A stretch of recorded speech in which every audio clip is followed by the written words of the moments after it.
వడ్డెరల జీవనం రాళ్లతో ముడిపడి ఉందని వడ్డెర సంఘం జిల్లా అధ్యక్షులు దుండుగుల దుర్గాసాయిలు అన్నారు. మెదక్ జిల్లా కొల్చారం మండలం పోతంశెట్టిపల్లి చౌరస్తాలో హనుమమ్మ ఫంక్షన్ హాల్లో శనివారం వడ్డెర ముఖ్య నాయకుల సమావేశం నిర్వహించారు. ఈ సమావేశానికి మెదక్ జిల్లాలోని వివిధ మండలాల వడ్డెర సంఘం అధ్యక్షులు, ముఖ్య నాయకులు పాల్గొని వడ్డెరల సమస్యలు, జీవనోపాధి, ఉపాధి అవకాశాలపై చర్చించారు. ఈ సందర్భంగా మెదక్ జిల్లా వడ్డెర సంఘం అధ్యక్షులు దుండుగుల దుర్గాసాయిలు మాట్లాడుతూ వడ్డెరల జీవనం రాళ్లతో ముడిపడి ఉందని, తమ తాతల కాలం నుంచి తండ్రుల వరకు ప్రస్తుతం తమ కుటుంబాలు కూడా రాళ్లు కొట్టి జీవనం సాగిస్తున్నారని తెలిపారు. అయితే ప్రస్తుతం రాయి కొట్టే వృత్తికి అడ్డంకులు ఏర్పడడంతో వడ్డెర కుటుంబాలు జీవనోపాధి కోల్పోయి తీవ్ర ఇబ్బందులు ఎదుర్కొంటున్నారన్నారు.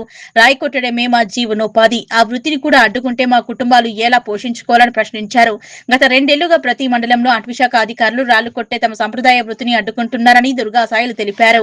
ఉపాధి కోల్పోవడంతో అనేక వడ్డెర కుటుంబాలు ఆర్థికంగా ఇబ్బందులు ఎదుర్కొంటున్నామన్నారు. గత ప్రభుత్వాల సమయంలో కూడా తమ సమస్యలను పలుమార్లు అధికారుల దృష్టికి తీసుకువెళ్లామని తెలిపారు. ప్రభుత్వాలు వడ్డెరలను గుర్తించి తెలంగాణ రాష్ట్ర ఎంబీసీ చైర్మన్ గా జరుపటి జైపాల్ ను, తెలంగాణ రాష్ట్ర వడ్డెర కార్పొరేషన్ చైర్మన్ గా గుంజా రేణుకను నియమించిన పట్ల వడ్డెర సమాజం తరఫున కృతజ్ఞతలు తెలిపారు. అడవుల్లోని బండలపై రాయి కొట్టేందుకు అనుమతులు ఇవ్వాలని తెలంగాణ ముఖ్యమంత్రి తమ వడ్డెరల సమస్యలను ప్రత్యేకంగా పరిగణించి జీవనోపాధి కోసం అడవుల్లో ఉన్న అనుమతించదగిన బండలపై రాయి కొట్టుకునేందుకు చట్టబద్దమైన అనుమతులు కల్పించాలని దుర్గాసాయిలు విజ్ఞప్తి చేశారు. పర్యావరణ పరిరక్షణ నిబంధనలను పాటిస్తూ అటవీ శాఖకు సంబంధిత అధికారులు పర్యవేక్షణలో వడ్డెరలకు ఉపాధి కల్పించే విధంగా ప్రభుత్వం ప్రత్యేక విధానం రూపొందించాలని కోరారు. వడ్డెర కుటుంబాలకు భూమి, గృహాలు, ఉపాధి అవకాశాలు కల్పించడంతో పాటు సాంప్రదాయ వృత్తిని కొనసాగించేందుకు ప్రభుత్వం చర్యలు తీసుకోవాలని సమావేశంలో కోరారు. వడ్డెరల బతుకులు రాయితో ముడిపడి ఉన్నాయని, ఆ రాయిని దూరం చేస్తే వారి జీవనాధారం కూడా దూరమవుతుందని నాయకులు ఆవేదన వ్యక్తం చేశారు. ఈ కార్యక్రమంలో మెదక్ జిల్లా అధ్యక్షులు దుర్గాసాయిలు, కొల్చారం మండల అధ్యక్షులు ఓర్పా ఈశ్వర్, దారంగుల ఎల్లయ్య, ఎత్తరి పెంటయ్య, వల్లపు శ్రీనివాస్, సంపంగి రమేష్, జరుపటి రాజు, హనుమంతు, వెంకటేశం, యాదగిరి, నిఖిల్, రమేష్, ఎల్లేష్, కుమార్, నాగయ్య, శివరాములు, పోచయ్య, నాగరాజ్, వీరేశం, వడ్డెర నాయకులు పాల్గొన్నారు. ఎన్నో సమస్యలు ఉన్నాయి, ఇవి ఎప్పటి నుండో ఉన్నాయి. కానీ అప్పుడు మన పెద్ద మనుషుల కాలంలో విద్య లేని వాళ్ళైనా సరే మన కులం కోసం పోరాడి, నేను ఇంచుమించు మన కుల సంఘము 94 నుండి నాకు పరిచయం ఉంది. 94లో నేను ఇంచుమించు అప్పుడు 9వ తరగతి, నేను 7వ తరగతి చదువుతున్న టైంలో సంగారెడ్డిలో గీతారెడ్డితో ఒక మీటింగ్ ఏర్పాటు చేసినట్టు జరుపటి జైపాల్ గారు. ఆ మీటింగ్ వెళ్ళడం జరిగింది. అప్పటి నుండి ఇప్పటి వరకు చూస్తున్నా. అప్పుడు అందరికీ బుడ్డగోసులు పెట్టుకుని ఉంటుండే, రుమాలు కట్టుకుని ఉంటుండే మన కులంలో. ఆయన కులం మీటింగ్ అంటే అంత దూరం వచ్చేవాళ్ళు, అంత ఎడ్యుకేషన్ లేకున్నప్పటికీ. ఇప్పుడు అందరూ ఎంతో కొంత చదువుకున్నాం, సెల్ ఫోన్లు వాడుతున్నాం, ఇంటర్నెట్లో ఉన్నాం. మీటింగ్లు ఉన్నాయని వాట్సాప్లో పెట్టినా, గ్రూప్లో పెట్టినా ఒక్కళ్ళు మాత్రం స్పందించరు. ఒకవేళ మనం స్పందించుకుంటే ఖచ్చితంగా మన సమస్యలు మనం తీసుకోవచ్చు. ఒకప్పుడు జిల్లా కలెక్టర్ ఆఫీస్ పోవాలంటే, ఎస్పీ ఆఫీస్ పోవాలంటే సంగారెడ్డి పోయేది. ఇప్పుడు జిల్లా కలెక్టర్ ఆఫీస్ మన మెదక్లో ఉంది. ఏ సమస్య ఉన్నా మనం తీర్చుకోవచ్చు. ఇప్పుడు 21 మండలాలు ఉన్నాయి. అప్పుడు 46 మండలాలు ఉమ్మడి మెదక్ జిల్లాలో. ఉమ్మడి మెదక్ జిల్లాలో 46 మండలాలు ఉన్నప్పుడు మనకు మంచి స్కీమ్లు వచ్చినప్పుడు, మన వడ్డెర కార్పొరేషన్కు మన వైఎస్ రాజశేఖర రెడ్డి ముఖ్యమంత్రి ఉన్నప్పుడు ఆయన 2004లో నిజాం కాలేజీలో మాట ఇచ్చిండు, ధర్మరాజ్ ప్రేడ్లో. నేను ఖచ్చితంగా వడ్డెరలకు వడ్డెర కార్పొరేషన్ ఏర్పాటు చేసి మీకు ప్రత్యేకమైన నిధులు కేటాయిస్తానన్నాడు. అదే ప్రకారంగా ఆయన గెలిచిన ముఖ్యమంత్రి అయిన తర్వాత వడ్డెర ప్రత్యేకమైన కార్పొరేషన్ ఇచ్చి ఆయన డబ్బులు కేటాయించినప్పటికీ మనకు బ్యాంకు వాళ్ళు కాన్సంట్రేషన్ ఇవ్వకుండా మనం లోన్లు తీసుకోవడం జరిగింది. 2005 నుంచి 2012 వరకు చాలామంది సూసైడ్ చేసుకున్నాం, 15 మందిని.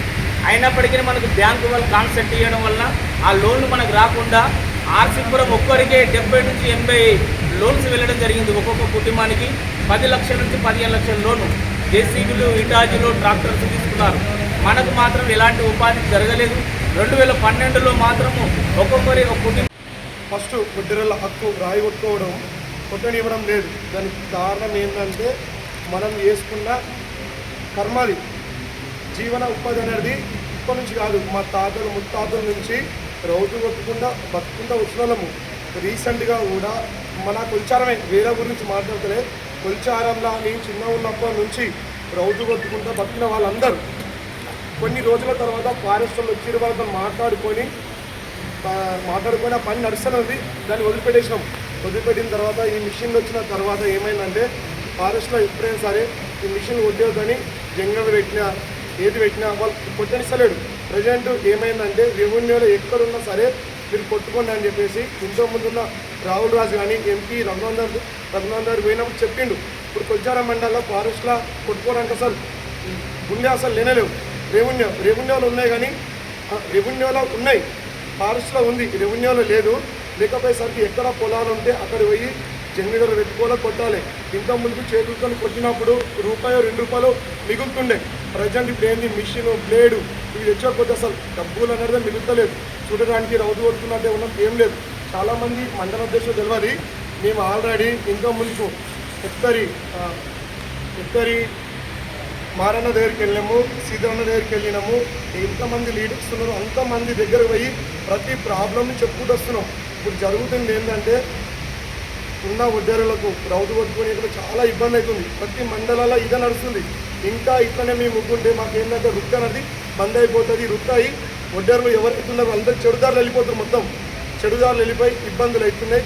మెయిన్ ప్రెస్ వాళ్ళకు ఒకటి ఏం చెప్తుందంటే మా సమస్య ఒకటే, ఉన్న వాళ్ళందరూ సమస్య దీంట్లో ఉన్నోళ్ళు ఉన్నారు, లేనోళ్ళు ఉన్నారు. కనీసం ఒకటి ఏంటంటే ఇప్పుడు ఉన్న మా ఒడ్డెరులకు ఫారెస్టులో ఖచ్చితంగా రౌతు కొట్టుకొని హక్కు కల్పించాలి. ఫస్ట్ అదే, అది కూడా హక్కు కూడా కాలేదనుకో